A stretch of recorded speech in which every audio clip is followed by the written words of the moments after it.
Wonder, and today we're going to be reviewing Snail Sprint by HABA Games. It's for 2 to 4 players and it's recommended for ages 5 and up.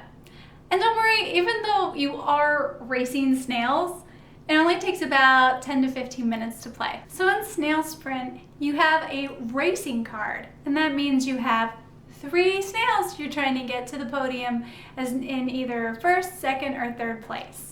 And you get a certain amount of points depending on what placement your snail gets. So it doesn't really matter which one gets there first, as long as you can try and get most of the snails on your card to the finish line, you're gonna do pretty well. The way that you get the snails to move is by rolling the dice, and they have different colored shapes on them that correspond with the snails themselves, but also with the spots on the board.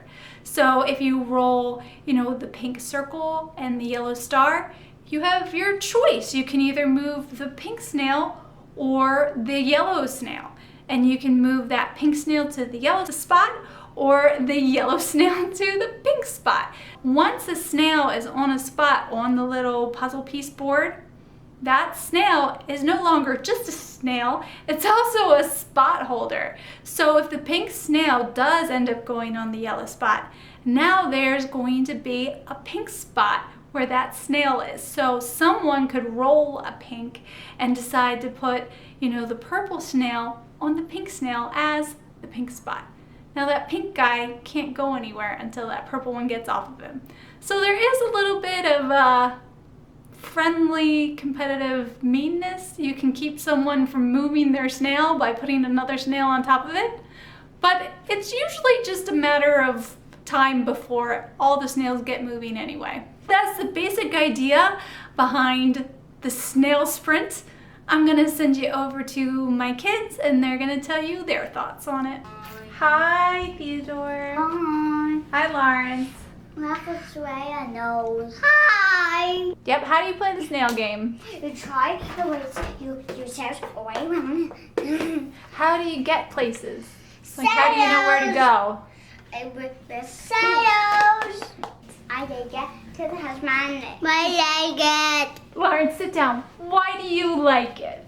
'Cause What's your favorite part about the snail game? a pendant of sails on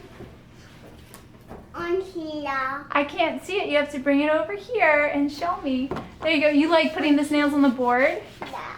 And on here. Yeah. Now you're only 3. Do you think it's really hard or do you think it's just fun? That's fun. It's just fun? That's fun for me too. Can you say like, I give it 4.5 stars or 5 stars or 2 stars? It's really bad. What would you say? We give it 300.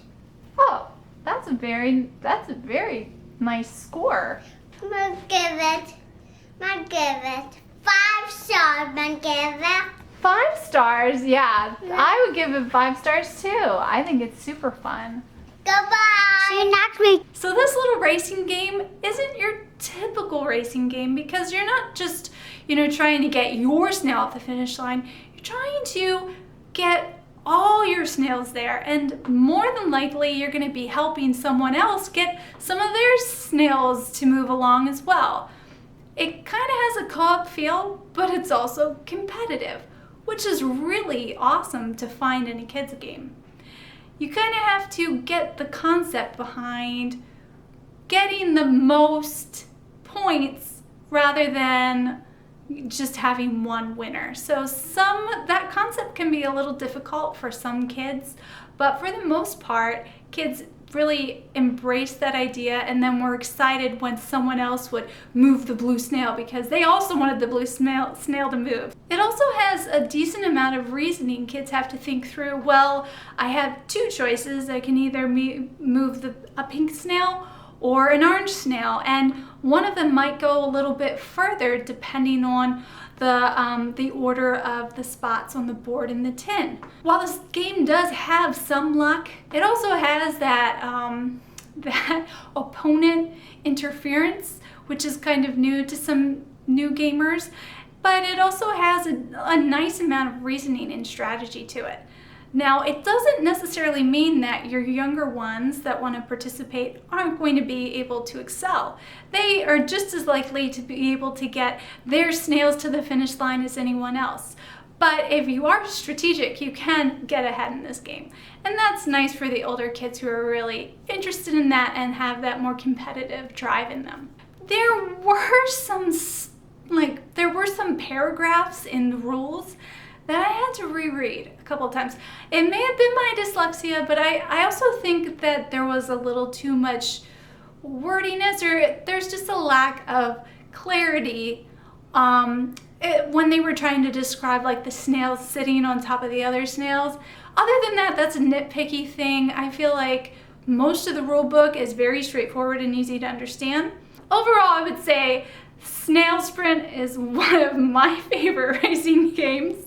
Maybe not my favorite, but it's really enjoyable. And I love to see my kids learning these new gaming concepts from this really fun, colorful game. I have to say, you gotta love the components. Like those chubby little snails like going across that tin board is just delight. It's just pure delight.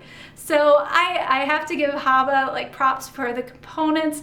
They're really great in this game. The theme is really funny, and overall it's just a really well put together game and well thought out. I hope that you guys enjoyed this review. If you did, please remember to give me a thumbs up. That's really helpful. That lets us know that we're on the right track. And also, if you're new to our channel, consider subscribing so you can see our next video. That's very helpful to us, and it's also helpful to you, because then you'll be able to find my next video. Thanks so much for watching, and we'll see you in the next one.